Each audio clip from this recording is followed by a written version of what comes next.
ฝั่งนี้ก็เป็นเสาไฟฟ้าแรงสูงโมเมนต์ของไอเฟลได้มันยังไงไฟฟ้าแรงสูงเรียกมาจากไอ้คอมเมนตี้นี่บ่โมเมนต์เนาะไทยเนี่ยของไทยเนี่ยไทยเนี่ยนอนอยู่แล้วต้องห่วงถามมันไม่จากคอมเมนต์ตันแล้วป่ะนี่คอมเมนต์ตันแล้วคอมเมนต์ตันแล้วเนาะถ้ามาจากคอมเมนต์ตันเลยเพิ่นตันแล้วคอมเมนต์ตันแล้วกระดานมันยังปิดนะคอมเมนต์ปิดด่านบ่เอาน้ำมันดิบ่เอาน้ำมันเดือนทอดแล้วตอนนี้เดือนทอดกันเองก็จะไปหาซื้อของอย่างเล่าอีกว่ะตอนนี้วะโอ้เล่ากันจริงๆเอาตัวเองบ่รอดเล่าเช้าเต็มบ่รอดเนาะถ้าว่าเล่าก็ต้องขอจากไทยเนาะแม่นถ้าว่าไปซื้อจากเล่าเนี่ยเล่ากับบวกกำไรไปอีกอ่ะกำไรเข้าอ่ะสามสิบเอาเนี่ยจ้ะวันเนาะแม่นทุกคนจะหาเรื่องเดือดร้อนให้ตัวเองยังวะบอกไปเพื่อนขนาดเสาไฟนี่นะเพื่อนเสาไฟนี่เสาไฟนี่เสาไฟอยู่พี่กับท่าสีนี่เพื่อนเนาะนี่สีนี่ฮะสีแบบว่าให้รถได้เวลารถมาไฟรถขึ้นมานี่ก็สะท้อนเห็นเลยเนาะแม่นขักเลยอันของประเทศไทยนะเพื่อนเนาะคือว่าคอนกรีตแล้วทุกคนแต่ว่ายางมาต้อยก็15 เซนอีกยางมาต้อย15 เซนโอ้นี่มีย่างหนาขึ้นมาอีกเนาะเพื่อนเนาะ15 เซนประมาณนี้แค่หนาสิบเมตรนี่เมตรใดคือผู้ยางมาต้อยแล้วก็ผู้คอนกรีตแล้วก็เทยางมาต้อยขึ้นมาแบบนี้ยางขึ้นมานี่ตัวมันยังเพื่อนนี่แม่น้ำยังอันนี้ของปลาแมนอันนี้คือแบบว่าเขากินเขาใส่อยู่สมือนี่นะคือนี่แหละน้ำนี่แหละเพื่อนน้ำปลาเขาเห็นในโทรทัศน์ตอนนั้นคือแบบนี้เพื่อนคือเป็นปรับปรุงใหม่เนาะเป็นปรับปรุงใหม่นี่ปรับปรุงใหม่แพงเป็นกอแบบละเอียดแบบว่าให้มาตรฐานเลยนะหนูกับเขาได้ที่เพื่อนแข่งแพงสูงเลยใหญ่บ่ได้หนูเขาบ่ได้แสดงว่าเพิ่นให้ใส่ใจความละเอียดตั้งแต่ไอ้เริ่มคลองเก็บน้ำเลยบ่ดิแม่นคือป้าอยู่ประเทศไทยเนาะป้ากินได้น้ำป้ากินได้ถ้าว่าคือแบบคือเฮาอะนะคือเฮาแบบแรงงานลาวเขาเนี่ยนะถ้าว่าอยากซื้อน้ำกินน้ำป้าก็ได้เด้น้ำป้าก็ได้แม่นเพราะว่าน้ำป้าสะอาดอยู่แล้วโอ้น้ำป้าประเทศไทยสามารถดื่มได้เพื่อนน้ำป้าดื่มได้เห็นว่าเพิ่นโฆษณาอยู่ในรถนะป้านครหลวงนะน้ำป้าดื่มได้อันนี้คือไอ้น่าจะเป็นป้านครหลวงเพื่อนแม่นป้านครหลวงถ้ายุ่งเทพป้านครหลวงถ้าอยู่ต่างจังหวัดแหละป้าภูมิภาคแม่นไฟฟ้าคือกันเนาะไฟฟ้าคือกันสุดยอดเพื่อนยอดโอ้แบบว่าว้าตัวเพื่อนเป็นใหญ่อยู่เพื่อนจัดระบบดีได้นี่ไม่เคยแห้งดีใจและก็ไม่เคยล้นโอ้แสดงว่าไอ้เพื่อนให้เขาให้น้ำเขาแบบพอดีตลอดแม่นพอดีตลอดเปรียบเสมือนน้ำอยู่ในสวนจงจักนะอันนี้นะไม่เคยล้นไม่เคยแห้งโอ้คือแบบบุเคยล้นแม่นบุเคยเหือดแห้งแม่นโอ้เห็นไม่ได้ตลอดเขาอยู่นี่นะเขาอยู่ใกล้เลยเนาะเพื่อนใกล้นี่เห็นไม่ได้ตลอดแต่อันนี้ง่ามเลยเพื่อนห้ามคนหาปลานะห้ามคนเล่นน้ำห้ามคนหาปลาคือต้องมีการออกแบบเพื่อนต้องให้แบบมีแบบเห็นบอกสโลปขึ้นแบบนี้เห็นบอกแน่นอนต้องมีการออกแบบว่าเห็ดกำแพงธรรมดาโบเมนได้นี่บ่ตัวนั้นเพื่อนนี่ก็คือแบบว่าอันนี้ก็คือแบบว่าให้คนมานั่งเล่นได้มาถ่ายรูปได้โมเมนต์ว่าซีเฮ็ดแปลว่าสะพานแบบว่าสะพานข้ามคลองป้าอย่างเดียวในประเทศไทยข้ามก็ข้ามตามปกติข้ามก็พอแล้วนะเพื่อนเนาะพอขยายมานี่มันราคาเพิ่มอีกแล้วมูลค่าคือว่าประเทศไทยเพิ่นคิดการไกลนะการไกลเพื่อการท่องเที่ยวเพื่อวิวนะบ่แม่นว่าเพื่อแบบว่าขำอย่างเดียวเลยแบบนั้นเด้ทุกคนเนาะสุดยอดเลยเพื่อนงามเลยเพื่อนเนาะเข้ามาก็นั่งเนาะหรือว่าถ่ายรูปถ่ายยังเซ็กองเช็นก็ได้ทุกคนลมอย่างเย็นเลยเพื่อนลมอย่างเย็นเนี่ยป้าดูทั้งนั้นเด้ฮะวิวทั้งนั้นเด้ฮะป้าพี่น้องดูวิวทั้งนั้นเด้ฮะพี่ลึกเพื่อนเนาะนี่แหละแบบว่ามีเงินอย่างเดียวบ่แม่นว่าสิมีเงินอย่างเดียวเลยเฮ็ดโลดบ่แม่นมันต้องมีการตลาดพร้อมแล้วก็มีการท่องเที่ยวพร้อมก็เฮ็ดหลายๆอย่างแบบว่ามีเฮ็ดสะพานแต่ว่าเฮ็ดให้คนมาถ่ายรูปได้มาเล่นได้ดึงดูดคนมาชมได้เป็นไงซะขึ้นนั่งเล่นนี่ตรงนี้นะนอกจากมันจะงามแล้วมันเย็นพร้อมเย็นทุกคนเย็นแต่ก็ฝากอย่างนึงเพื่อนเนาะถ้าว่าคนมาเดินมาอย่างมาเล่นแถวนี้เนาะมาเล่นมันยังได้แต่ว่าต้องรักษาความสะอาดเลยครับดูแลความสะอาดนะทุกคนนะก็ความสะอาดอยู่แล้วทุกคนเนาะคือว่าขยะเนี่ยเพิ่นว่าบ่มีเลยบ้านเพิ่นบ่มีเลยอยู่แล้วบ้านเพิ่นบ่มีทุกคนบ่มีไปทางนั้นเนาะทางนั้นก็เมืองทองธานีเนาะเข้ามาป้าก็สิพุ่นแหละตรงไปพุ่นแหละเนาะจะฮอดไซน์นี่ฮอดบ่ฮอดไซน์นี่เพิ่นปทุมพุ่นบ่วันนั้นสิฮอดปทุมพุ่นได้นี่ของปลาตัวนี้ไปยาพุ่นเนาะแม่นโอ้แต่กำแพงนี่ที่เพิ่นเฮ็ดงามเลยเพิ่นเฮ็ดตัวใหม่เนาะคลองอันนี้หั่นเฮาบ่ฮู้ว่าแต่ก่อนมันเป็นคลองบ่หรือว่าเพิ่นทำขึ้นมาเนาะอันนี้ในความคิดน่าจะเอาแบบเดาดีกว่านะเพื่อนลองเดาเลยให้ FC มาตอบเดาสำหรับเขาคิดว่าเมื่อก่อนอาจจะมีคลองแต่คลองอาจจะไม่ได้ตรงแบบขนาดนี้น่าจะดัดแปลงคลองจากธรรมชาติอะไรเพื่อนให้เห็ดคุดเพิ่มเติมต้องที่ไหนผู้ใดบ้างชื่อผู้ใดเอาปูนผู้ใดต้องแค่ต้องว่าเลยต้องว่าเนี่ยต้องแค่ต้องบ้าน่ะต้องไปปูนทุกคนเลยเนาะพี่ลึกป๊อป ผูก คือว่าการวางพังเมืองของเพิ่นนี่ถือว่าสุดยอดเนาะวางมาตั้งแต่หลายร้อยปีเลยเนาะเป็นร้อยปีแหละ โอ้ย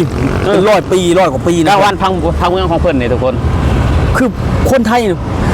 ฉลาดมาแต่บรรพบุรุษเพื่อน แม่น ฉลาดมาแต่บรรพบุรุษ ระบบเพิ่นดีว่าง่ายซะ เนอะ ระบบเพิ่นการวางแผนแม่นเพิ่นดีอ่ะ ตัวต้องคิดแบบนี้เลยกัน200 กว่าปีไทยบ่เคยตกเป็นอาณานิคมของไผนั่นหมายถึงว่าถ้าคนบ่ฉลาดจริงเนี่ยบ่มีไผยืนอยู่ได้ระดับนี้นะเพื่อน แน่นอน อยู่แบบสง่าผ่าเผยเป็นนี่ได้นะ สังเกตเห็นสะพานทุกคนสะพานเนาะสะพานคือประเทศไทยเนี่ยผู้คอนกรีตได้เนาะ คอนกรีต คือสะพานแม่นมีสะพานประเทศไทย อ่า ถ้าว่าเป็นสะพานเล็กแม่นบ่มี บ่มีเนาะ บ่มีหารถบ่เห็นสะพานเล็กคือ อั บ้าน น นี้ เฮาบ่มี เอาย่ามาลาดทับอีกทีนึงบ่เพื่อน แม่นคือให้แบบว่าให้รถมันวิ่งดีมันนุ่ม มันนุ่ม สิ มันยืดหยุ่นเนอะ มันสินุ่มมันยืดหยุ่น อ๋อ ถ้าว่าทำคอนกรีตมัน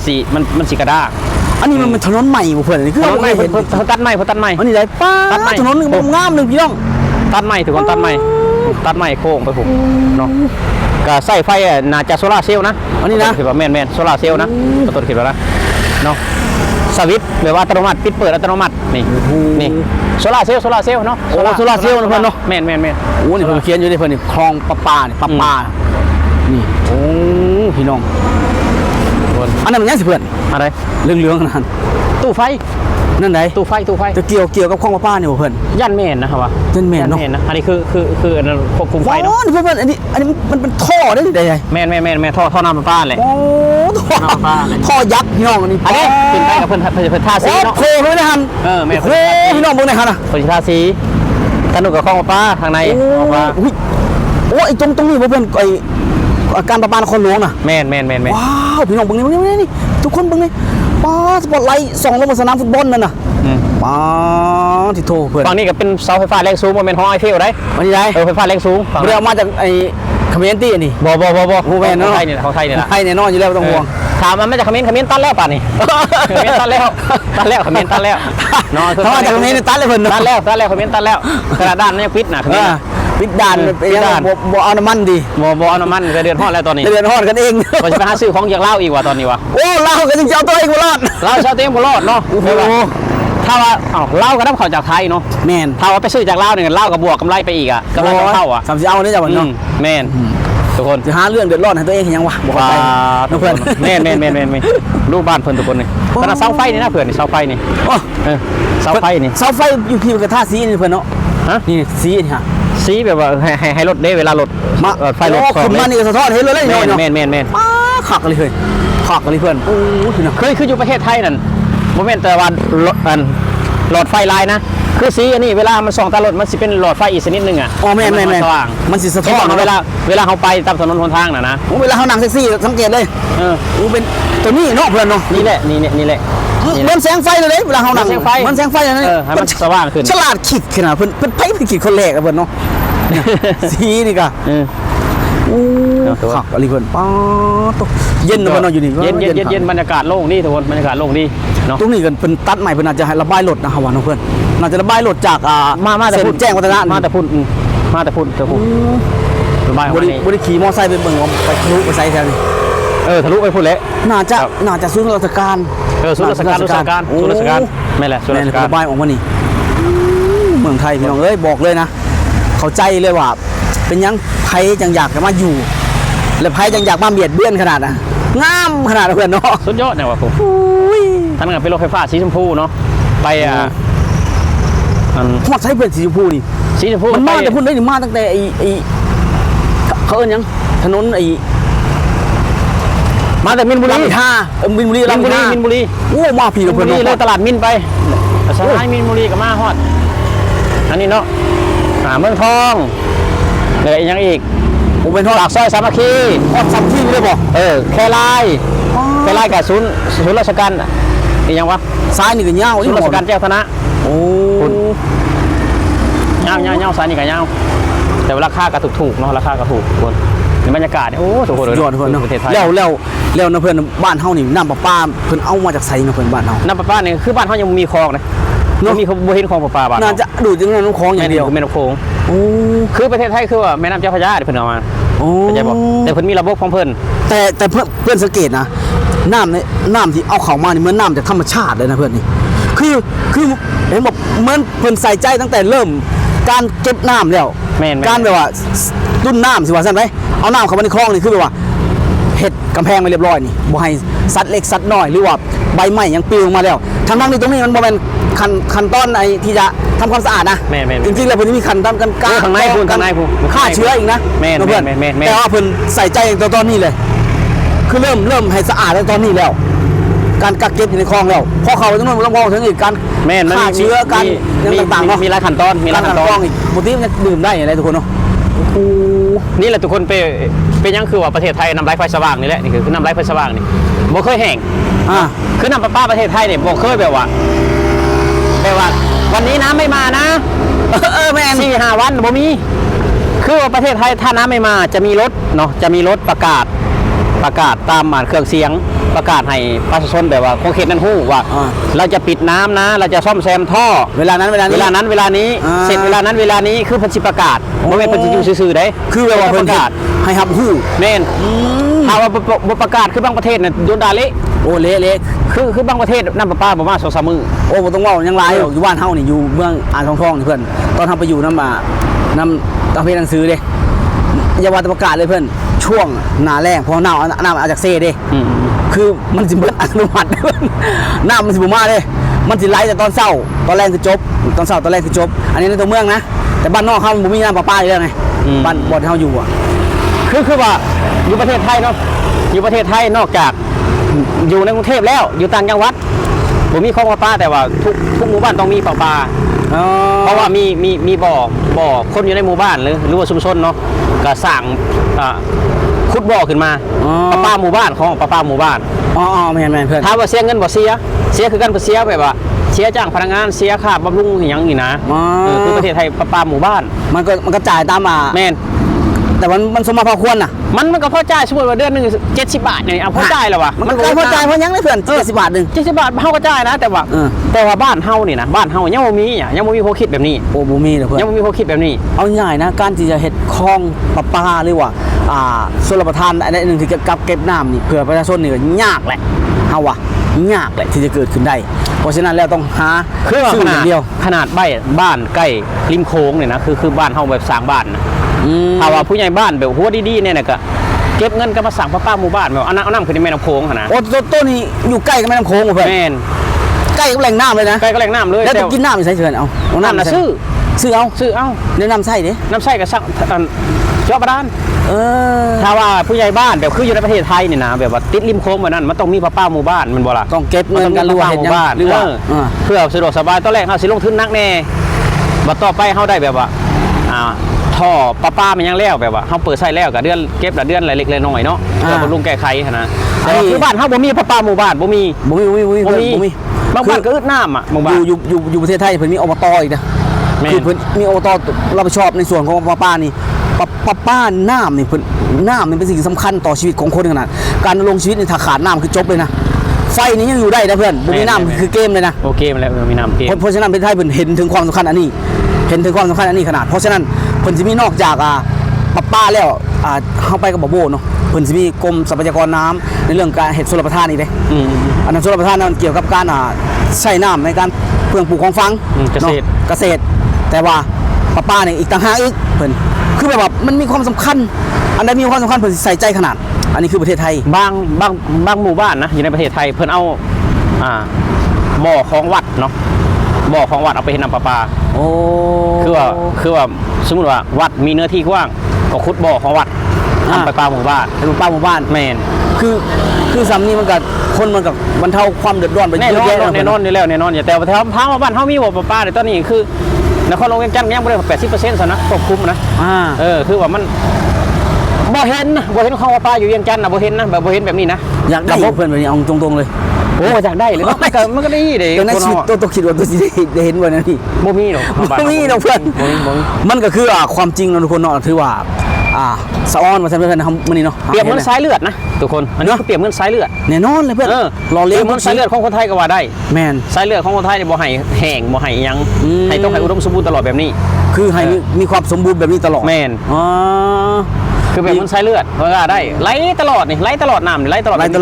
โอ้คนมันก็ใช้ตลอดดิแม่นเพิ่นก็ต้องปล่อยเข้ามาตลอดแม่นโอ้โห คือว่าป้าก็คืออยู่ในประเทศไทยทุกคนใส่เดือนหนึงก็100-200ประมาณนี้มันก็พอเสียเด้พอเสียมันเปิดยามใดมันก็ได้ยามนั้นนะมันโอเคอ่ะนี่แหละคือเขาห้องว่าน้ำไหลไฟสว่างทุกคน น้ำไหลไฟสว่าง น้ำไหลไฟสว่างไปได้ผู้ทุกคนแนมไปผู้น้ำไหลไฟสว่าง ผมบอกว่าอะไรเพิ่น ไฟสว่างแบบนี้ นี่เลย ไฟสว่างแบบนี้ นี่ผู้ ผู้แต่น้ำไหลก็แบบนี้ไหลตลอด ไหลตลอด ไหลตลอดขนาดถนนได้ค่ะผู้ถนนน่ะ อ่า ไปเต็มอยู่ขนาดว่าเป็นแบตเตอรี่แห่งอาเซียนได้นี่ นี่เนาะ ว่าเป็นแบตเตอรี่แห่งอาเซียนได้ยังขนาดนี้อ่ะ ยังขนาดนี้นะเพื่อนเนาะถ้าแบตเตอรี่แห่งอาเซียนมันสิบบบ่เปิดแถวนี้เปิด คือประเทศไทยบ่เป็นแบตเตอรี่แห่งอาเซียนแต่ประเทศไทยเนี่ยเป็นอะไรอย่างว่าหลอดไฟอาเซียน อ๋อ แสงสว่างอาเซียนว่าไง แสงสว่างอาเซียน แสงสว่างอาเซียน เป็นเสมือนดวงอาทิตย์ของอา แม่น เซียนเลย แม่น อ๋อ คือประเทศไทยเนี่ยเพิ่นมักจะได้แบบว่าติดหลอดไฟนี่นะเพื่อนแบบว่าสมมติว่ามือเขาจับเข็มนี่เนาะถ้าเข็มล่วงลงพื้นเนี่ยหาได้เลยกลางคืนอ่ะ โอ้แท้เพื่อน หาได้เลยอ่ะ ตัวเหตุผลว่าเพราะว่าเพิ่นไฟเพิ่นร้ายบ่หรือว่าเพิ่นให้ความสำคัญกับ เพิ่นใส่ใจเพื่อน โอ้ใส่ใจ ใส่ใจใส่ใจใส่ใจ ใส่ใจให้ความสำคัญนะเพื่อนเนาะ ใส่ใจนี่นะเขาสังเกตถนนนี่นะป้ายเบิ่งเนี่ยเอาตัวเบิ่งเนี่ยเอาตัวเบิ่งเนี่ยเอาตัวเบิ่งเนี่ยเวลาโค้งกับป้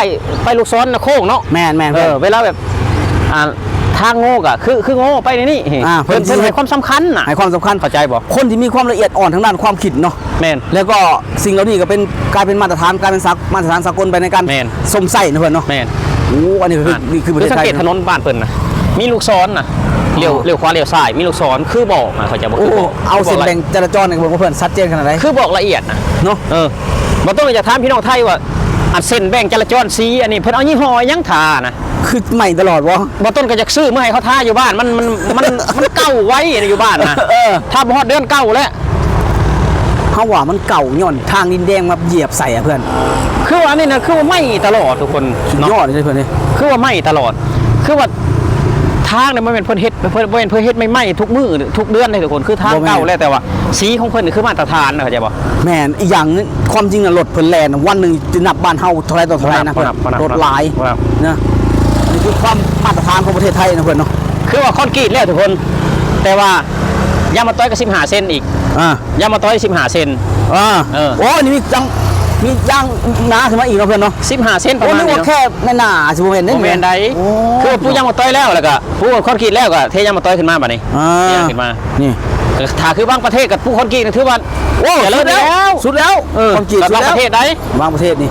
บอกเลย บ่ต้องเอาคอนกรีตดอกเอายางมะต้อยแบบหนาประมาณ15เซนก็อยู่ได้แล้วบ้าน โอ้ เนาะ สบายเลย แต่ว่ามันบ่หนาน่ะ มัน บ่ บ่หนาเนี่ยมันมีแต่ที่เริ่มฝนตกกับยุ่ยเย้ยไปเลย คือว่าโอ้โหทุกคนประเท มั ศ น ไทย ความแตกต่างเพื่อนเนาะ อืม ก็ถือว่าเฮามาพาทุกคนมากินลมชมวิว แม่น ดูน้ำประปาดูถนนหนทาง มาเบิ่งสายเลือดของประเทศไทยทุกคนมาเบิ่งสายเลือดของประเทศไทย นี่คือความเจริญของประเทศไทยไปท่านไป แม่น สะท้อน สายเลือดของประเทศไทยเนาะมาเบิ่งสายเลือด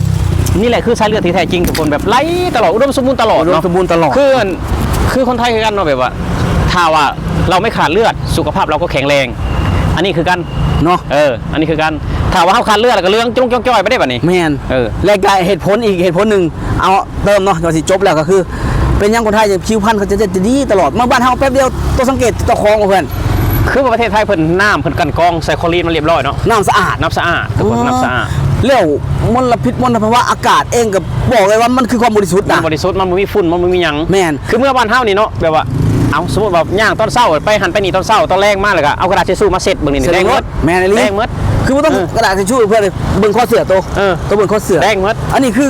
เขาบอกมีมลภาวะจากควันรถขอยังรถเท่าหน่อย แม่น แต่ แม่น มลภาวะจากฝุ่นจากละออง ฝุ่น ต่างๆนี่ลายแห้ง ฝุ่น เล ลาย ยเนาะนี่ก็คือแบบเฮาสะท้อนให้ทุกคนเห็นซื่อๆเนาะทุกคนต้องบริกับบริวาไปบุรีหรือดำนิ่งตีเตียนหยังก็เอาความสวยงามนี้มาฝากก็สำหรับวันนี้ก็คลิปนี้ก็ฝากทุกคนไว้สำนี้เนาะลาทุกคนไปก่อนสวัสดีครับสวัสดีเพื่อนสวัสดี